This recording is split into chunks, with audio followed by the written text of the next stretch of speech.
Boa noite, você vai ver hoje no Tarek Notícias. Governo da Suécia quer aumentar as restrições para poder combater a pandemia do coronavírus. A linha aérea Gol retoma voos comerciais com Boeing 737 MAX no Brasil. México pretende começar a vacinação contra a Covid-19 na semana que vem. Homem é detido por fazer disparos para o alto em uma sacada de prédio após confusão com vizinho em Campinas. Estados Unidos ultrapassam os 15 milhões de casos confirmados de coronavírus. O Cruzeiro Esporte Clube chega a 2 meses e meio de salários e primeira parcela do 13º atrasados no profissional. Eu sou Tarek Elaques e está no ar o Tarek Notícias.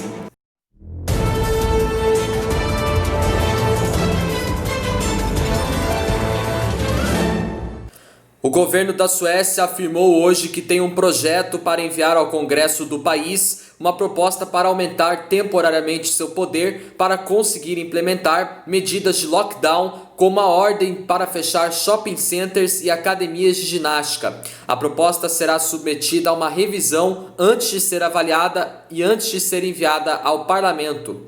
Pelo texto, o governo terá mais poderes a partir do dia 15 de março do ano que vem e a autorização será válida por 1 ano. Desde o verão e o começo do outono no país, houve uma alta de infecções no país, com recordes diários. As internações e as mortes também aumentaram na Suécia. Pela proposta de lei, o governo vai ter mais capacidade de formular e aplicar medidas de forma localizada, como a limitação de multidões e horário de abertura de lojas e, em casos extremos, obrigar estabelecimentos a fechar. A Suécia adotou uma estratégia de pouca interferência para combater a Covid-19. Ela não adotou lockdowns semelhantes aos de muitos países europeus. Já houve uma lei que deu poderes temporários ao governo nesse ano, mas ela não foi renovada durante o verão no país. As medidas adotadas na Suécia foram em grande parte voluntárias. Bom, vamos à próxima notícia. A Gol Linhas Aéreas retomou hoje suas operações com o Boeing 737 MAX em rotas nacionais aqui no Brasil, após a aprovação da Agência Nacional de Aviação Civil, ANAC, em novembro. O modelo estava impedido de voar após 2 acidentes na Indonésia e na Etiópia que mataram 346 pessoas entre 2018 e 2019. De acordo com a companhia aérea Gol, antes de reintegrar as aeronaves, a sua frota foram realizadas treinamentos para 140 pilotos em conjunto com a Boeing nos Estados Unidos e uma série rigorosa de voos técnicos. A Gol Linhas Aéreas aponta ainda que o 737 MAX é fundamental para os planos de expansão da empresa por sua maior eficiência de combustível e redução nas emissões de carbono e que até o final de dezembro todas as 7 aeronaves da frota deverão estar liberadas para voar. A ANAC aprovou o retorno das operações do Boeing 737 MAX no último dia 25 de novembro e informou que está trabalhando com a empresa para assegurar a implementação de qualquer adaptação necessária e treinamento de aeroviários para garantir a segurança dos passageiros. O retorno das operações foi permitido com a revogação de uma diretriz de aeronavegabilidade de emergência que proibia a operação do avião da Boeing no Brasil. A suspensão havia ocorrido em março do ano passado. A decisão de manter no chão as aeronaves 737 MAX em março de 2019, depois que acidentes mataram 346 pessoas na Etiópia e na Indonésia, provocou ações judiciais, investigações do Congresso e do Departamento de Justiça e cortou uma fonte importante de renda da Boeing. Um painel do Congresso dos Estados Unidos concluiu, após 18 meses de investigação, que os 2 acidentes com a Boeing 737 MAX foram resultados de falhas da fabricante de aeronaves Boeing. E em meio à crise, a Boeing decidiu também rescindir em abril desse ano o acordo de compra da área da aviação comercial da Embraer, que previa a criação de empresa conjunta de 5 bilhões de dólares que teria controle da gigante americana.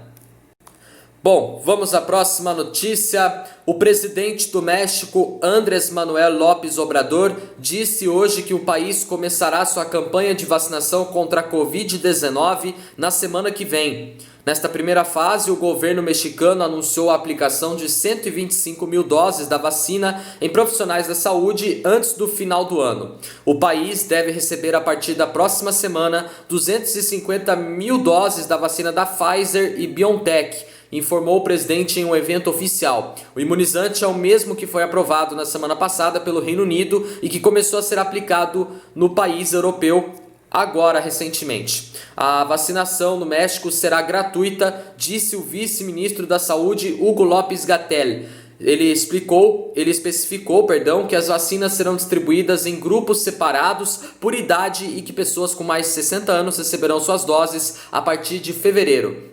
Em seguida, pessoas com 50 anos ou mais serão vacinadas em abril e as com mais de 40 em maio. A expectativa é que toda a população esteja vacinada até o fim do ano que vem. O país tem acordo com 4 fabricantes que garantem a compra de 220 milhões de doses da vacina.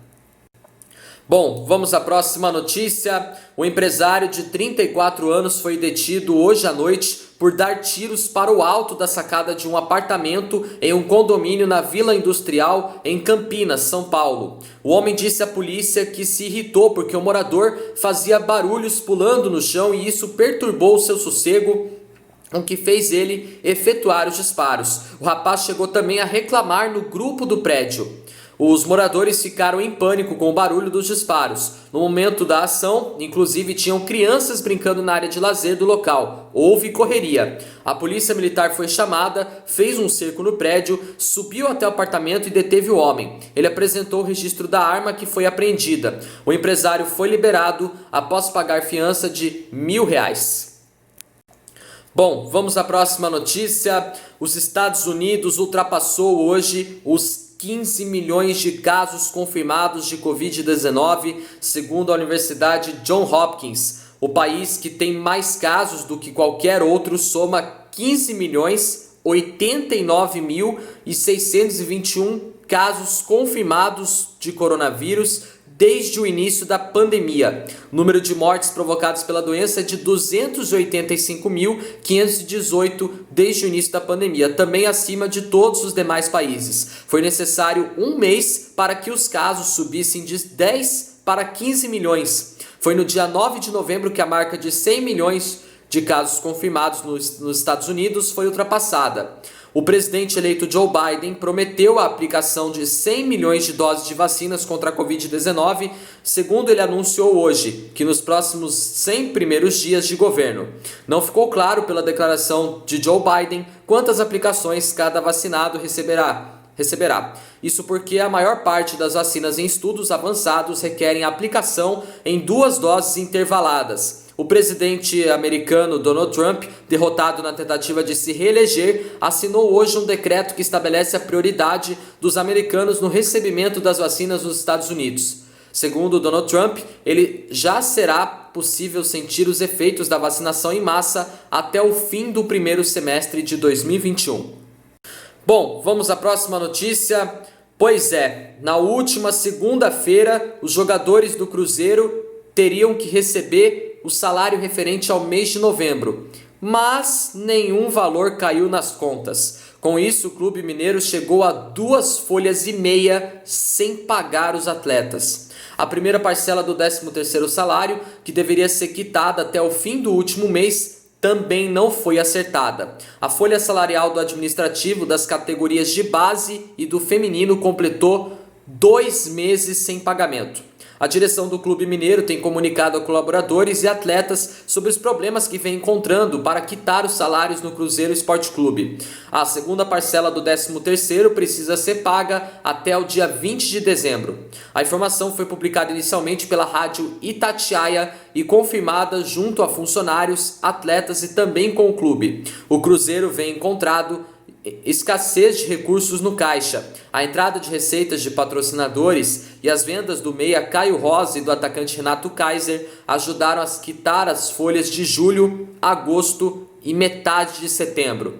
A outra metade do mês 9, a de outubro e a de novembro ainda estão em aberto. Uma das soluções para quitar as folhas e o 13º dos profissionais é a venda do lateral Orejuela ao Grêmio. As negociações estão bem avançadas e a expectativa é que entre cerca de 20 milhões de reais nos cofres do clube, que seriam suficientes para quitar esses débitos. Bom, nosso jornal Tarek Notícias termina por aqui. Se você quiser rever nossos vídeos desde a nossa primeira edição do nosso jornal, tá no nosso canal, corre lá. Não esqueçam de deixar aquele joinha maroto, se inscrevam no meu canal, me acompanhem também no Instagram e no Facebook. Tenham todos uma boa noite, uma ótima quarta-feira para vocês e até amanhã em mais uma edição do Tarek Notícias. Valeu, tchau!